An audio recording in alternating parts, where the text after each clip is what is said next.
नमस्कार, स्वागत है आप सभी का मारो राजस्थान में। आपके साथ मैं हूं पल्लवी रविंद्र सिंह।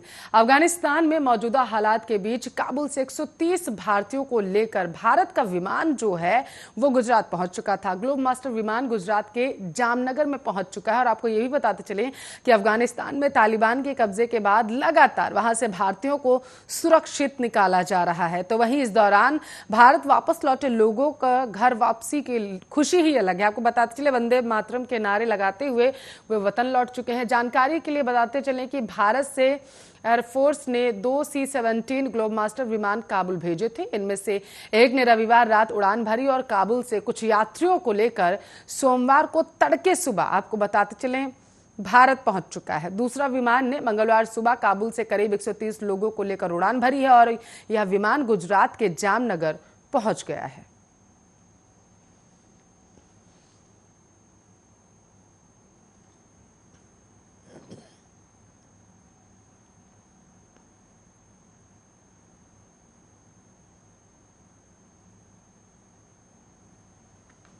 खबरों में आगे बढ़ेंगे। जयपुर में आपकी जानकारी के लिए आपको बताते चलें कि जयपुर में एक मकान मालिक ने किराएदार के खिलाफ दुष्कर्म करने की रिपोर्ट दर्ज कराई है। मकान मालिकिन की किराएदार ने नहाते हुए फोटो खींच लिया था। इसके बाद वायरल करने की धमकी दे रहा था उसे बार बार। पिछले 1 साल से किराएदार उसके साथ दुष्कर्म कर रहा है। परेशान होकर हरमाड़ा थाने में किराएदार के खिलाफ रिपोर्ट दर्ज कराई गई है। रामेश्वर धाम बैनाड रोड में रहने वाली 36 साल की विवाहिता ने रिपोर्ट दर्ज कराई। उन्होंने बताया है कि नरेंद्र सिंह उसके मकान में 1 साल पहले किराए पर रहने आया था। कुछ दिन तो ठीक चलता रहा। एक दिन वह बाथरूम में नहाने के लिए गई थी। नरेंद्र ने चुपके से उसकी फोटो और वीडियो बना लिया। उसे पता भी नहीं चला। बाद में नरेंद्र ने उसे फोटो दिखाए, फिर ब्लैकमेल करने लगा। फोटो वायरल करने की धमकी देकर शारीरिक संबंध बनाने को बोला और उसे ब्लैकमेल कर उसके साथ रेप किया। पीड़िता का कहना है कि अब वह 1 साल से उसे अश्लील वीडियो वायरल करने की धमकी देकर दुष्कर्म कर रहा। वह बेहद परेशान है। 16 अगस्त की शाम 5 बजे उसने हरमाड़ा थाने में उसकी रिपोर्ट दर्ज करा दी है। जयपुर में थाना अधिकारी चेनाराम बेड़ा मामले की जांच कर रहे हैं।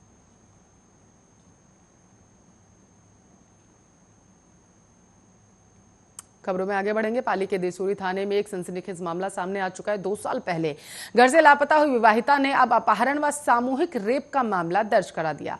रिपोर्ट में बताया गया है कि आरोपियों ने चाकू दिखाकर उसके साथ कई बार गैंगरेप किया है। अश्लील फोटो भी उसकी खींच ली थी। बेटी को मारने की धमकी दी गई। वह गर्भवती हो गई। एक बेटे को उसने जन्म भी दिया।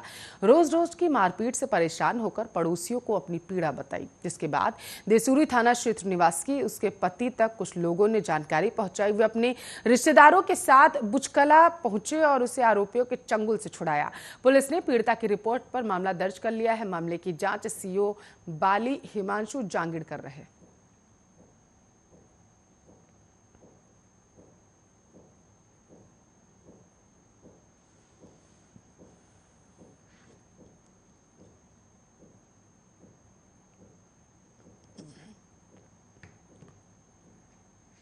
तो जयपुर के जेके लोन हॉस्पिटल में भर्ती छोटे बच्चों के परिजनों को अब सिटी स्कैन की जांच के लिए सवाई मानसिंह या प्राइवेट लैब में जाना नहीं पड़ेगा। आपको बताते चले राज्य सरकार ने अब अस्पताल में ही नई सिटी स्कैन मशीन लगवा दी है। हर रोज यहां करीब 30 से 40 सिटी स्कैन जांच की जाएंगी और इस मशीन के ही अस्पताल में बने एडवांस आईसीयू वार्ड का भी लोकार्पण आज चिकित्सा मंत्री डॉक्टर रघु शर्मा ने कर दिया है। इसके अलावा महिला चिकित्सालय सांगानेरी गेट में बनी 20 बेड्स का advance ICU ward, blood component centre, IVF centre, oxygen plant जो है उनका भी शुभारंभ आज किया जाएगा। जेके लोन हॉस्पिटल में वर्तमान में बच्चों के सिटी स्कैन, एमआरआई और जांच की सुविधा नहीं है। ये सुविधा नहीं होने के कारण गंभीर मरीजों की इस जांच के लिए उन्हें हॉस्पिटल के पास प्राइवेट लैब या फिर एसएमएस हॉस्पिटल जाना पड़ता था। इस कारण मरीजों को भारी परेशानियों का सामना करना पड़ता था। कोरोना काल के दौरान बड़ी संख्या में यहां भर्ती हुए मरीजों को सबसे ज्यादा परेशानी झेलनी पड़ी थी। इसे देखते हुए यहां एक भामाशाह डॉक्टर अजय गोइंका की मशीन को डोनेट कर दिया गया।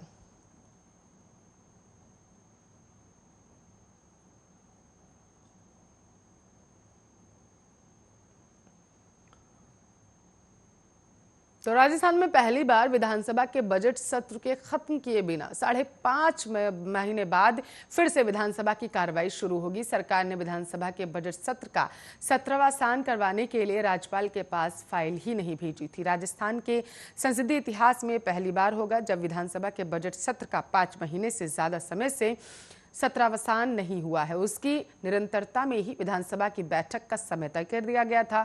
संसदीय परंपरा तोड़ने पर अब बीजेपी ने सवाल उठाए। इसके पीछे पिछले साल सचिन पायलट खेमे की बगावत के बाद विधानसभा सत्र बुलाए जाने पर राज्यपाल और सरकार के बीच हुए टकराव को कारण बताया जा रहा था। आपको बताते चले, बजट सत्र का 17वां सान किए बिना ही 9 सितंबर को विधानसभा की बैठक बुलाने पर विवाद हो गया था। आपको यहाँ पर यह भी बताते चले कि उपनेता प्रतिपक्ष राजेंद्र राठौर ने कहा था कि विधानसभा के बजट सत्र का 17वां सान करने के लिए राज्य सरकार ने फाइल राजभवन ही नहीं भेजी थी। इसी के साथ साथ इसके बाद सरकार राज्यपाल के अधिकारों का अतिक्रमण कर रही है। अब तक कभी ऐसा हुआ ही नहीं इतिहास में। यह लोकतंत्र का अपमान माना जाएगा। संविधान के आर्टिकल 174 में साफ प्रावधान है। इसके बावजूद सरकार ने राज्यपाल के अधिकारों का अतिक्रमण करते हुए फाइल नहीं भेजी।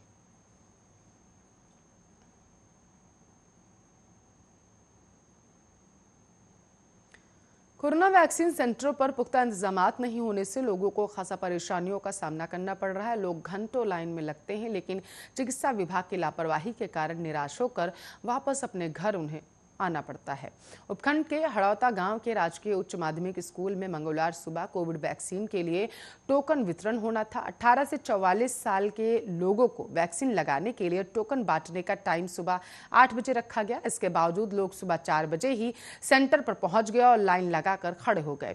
8:30 बजे टोकन बांटने वाले कर्मचारी के आते ही लोगों का सब्र जवाब दे गया। 4 घंटे से इंतजार में खड़े लोगों ने पहले टोकन लेने की होड़ में लाइन तोड़ दी। इसके बाद आपको बताते चले, वहां पर जहां पर ये लोग इकट्ठा थे वहां पर भगदड़ मच गई और 2 पक्षों में विवाद हो गया। मामला इतना बढ़ गया कि मारपीट की नौबत आ गई। दोनों पक्षों में जमकर लात घूंसे चले। इससे एक युवक घायल हो गया है। और जानकारी के अनुसार आपको बताते चले, चौमू उपखंड इलाके के वैक्सीनेशन सेंटर पर पहले भी कई बार विवाद के मामले सामने आए हैं। इसको लेकर चिकित्सा प्रशासन और स्थानीय प्रशासन अभी तक गंभीर नहीं है। इससे पहले भी राधा स्वामी बाग स्थित वैक्सीनेशन सेंटर पर वैक्सीन लगाने की बात बार बार कही जा रही थी और इसको लेकर के यहाँ पर विवाद भी हो चुका है।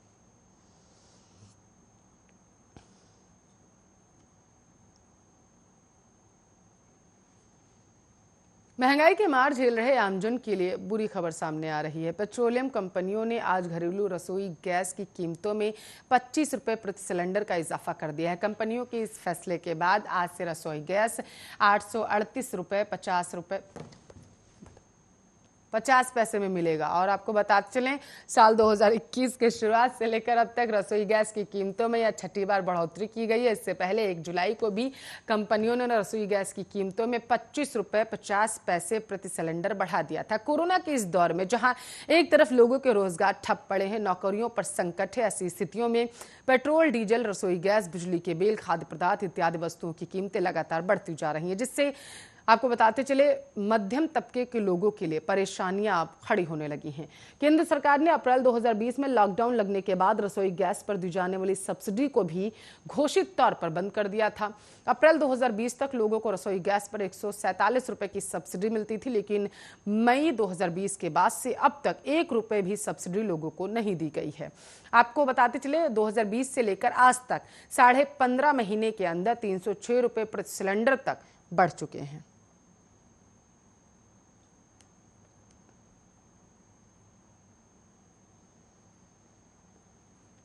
तो आपको बताते चलिए, एक प्रवक्ता ने बताया है कि राजस्थान विधानसभा का सत्र फिर से 9 सितंबर को शुरू होने जा रहा है, जिसे 19 मार्च को अनिश्चितकाल के लिए स्थगित कर दिया गया था। प्रवक्ता ने कहा है कि विधानसभा सचिव प्रमिल कुमार माथुर ने सोमवार को स्पीकर सीपी जोशी के निर्देश पर इस संबंध में अधिसूचना जारी की। बताते चले कि 19 मार्च को सत्र अनिश्चितकाल के लिए स्थगित कर दिया गया था। तो वहीं अब ये भी बताया जा रहा है कि कोरोना संक्रमण के मानसून सत्र को भी छोटा रखा जाएगा। अब बुधवार को कैबिनेट की बैठक बुलाकर विधानसभा विधानसभा का सत्र बुलाए जाने के प्रस्ताव को मंजूरी दे दी गई है। इसी के साथ साथ दूसरी तरफ इस बार विधानसभा में विपक्ष सरकार को कई मुद्दों पर घेरने की तैयारियां पूरी तरीके से कर चुकी है। इनमें प्रदेश की बिगड़ती कानून व्यवस्था, खराब गवर्नेंस के समेत कई अन्य मुद्दे भी चर्चा का सबब बने हैं।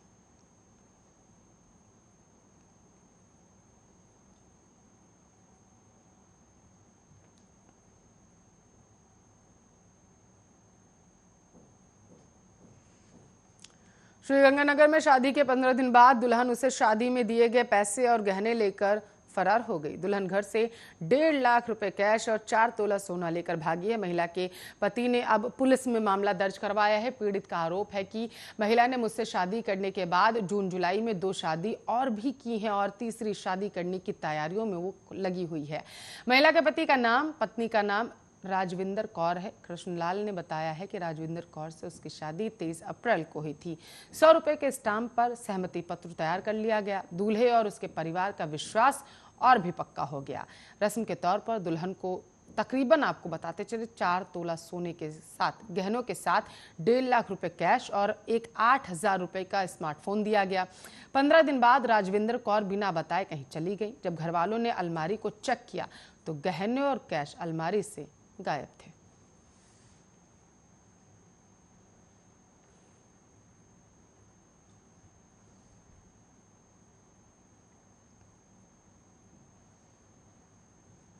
Ajmer Beawar national highway bypass पर मंगलवार सुबह 2 ट्रकों की भिड़ंत हो गई है। टक्कर के बाद दोनों ट्रकों में आग लग गई और इसमें सवार 4 लोग जानकारी के अनुसार जिंदा जल चुके हैं।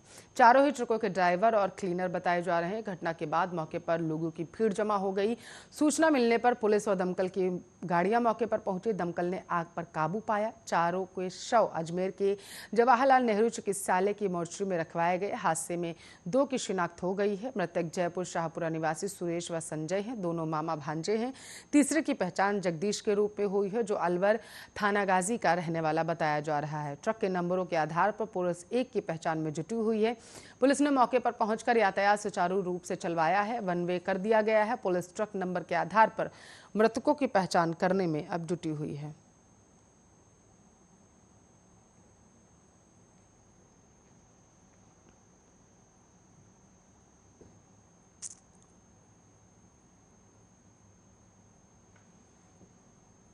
चलिए बात अब शिक्षा की करते हैं। राजस्थान के स्कूलों में टीसी को लेकर चल रहे विवाद में फिर नया बदलाव अब सामने आ चुका है। इस दौरान शिक्षा विभाग ने स्कूलों में प्रवेश के लिए एक बार फिर से टीसी की अनिवार्यता कर दी है। इसके तहत कक्षा 1 से 8 तक में प्रवेश के लिए टीसी होना जरूरी होगा। इस संबंध में माध्यमिक शिक्षा निदेशक सौरभ स्वामी ने इस संबंध में दिशा निर्देश जारी कर दिए। उल्लेखनीय है कि आपको बताते चलिए, इससे पहले विभाग ने 8 जुलाई को 8वीं तक एडमिशन के लिए टीसी की जरूरत नहीं होने के आदेश जारी कर दिए थे। लेकिन अब नए आदेश के अनुसार बिना टीसी के स्टूडेंट का किसी भी स्कूल में स्थायी प्रवेश नहीं हो सकता है। मिले जानकारी के अनुसार आदेश का प्रदेश भर के निजी स्कूलों संचालकों ने विरोध किया है, तो वहीं स्कूल मालिकों का कहना है कि नए आदेश के अनुसार 15 दिन में टीसी देना अनिवार्य होगा। अगर अभिभावक 15 दिन में फीस नहीं दे तो भी टीसी देनी ही पड़ेगी।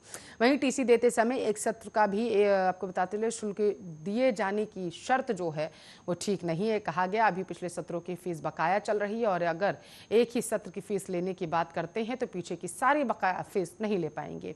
इस बीच इस आदेश में संशोधन किए जाने की और संपूर्ण बकाया फीस लेने के लिए आदेश जारी किए जाने की मांग की जा रही है।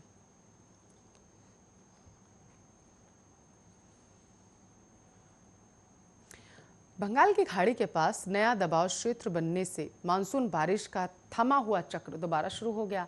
मौसम विभाग के अनुसार अगले 48 घंटे के दौरान मानसूनी गतिविधियों में फिर से तेजी आने लगेगी। मानसून के सक्रिय होने से प्रदेश कुछ जिलों में भारी बारिश के संकेत होंगे। आपको बताते चले, प्रदेश में 2 सप्ताह से मौसम शुष्क बना हुआ था। मौसम विज्ञान केंद्र जयपुर के अनुसार 20-21 अगस्त को पूर्वी और 21-22 अगस्त को पश्चिमी राजस्थान में बरसात की संभावना। स्काई मेट वेदर रिपोर्ट के अनुसार 17 से 18 अगस्त को भी पूर्वी राजस्थान के कुछ इलाकों में बरसात हो सकती है। इसके साथ साथ 17 और 18 अगस्त को कोटा, बूंदी, भीलवाड़ा, चित्तौड़गढ़, उदयपुर, झालावाड़ व टोंक में बरसात हो सकती है। जबकि मौसम विज्ञान केंद्र के अनुसार बरसात की जो गतिविधियां हैं वो लगभग 18 अगस्त से शुरू होंगी। 18 को करौली, सवाई माधोपुर, बूंदी, कोंट, बारा, झालावाड़, चित्तौड़गढ़, उदयपुर, प्रतापगढ़, डूंगरपुर व बांसवाड़ा, इसके साथ साथ पश्चिमी राजस्थान के श्रीगंगानगर, हनुमानगढ़, चूरू, नागौर व पाली जिलों में 1-2 स्थानों पर मेघ गर्जन व हल्की बरसात के साथ बिजली चमक सकती है।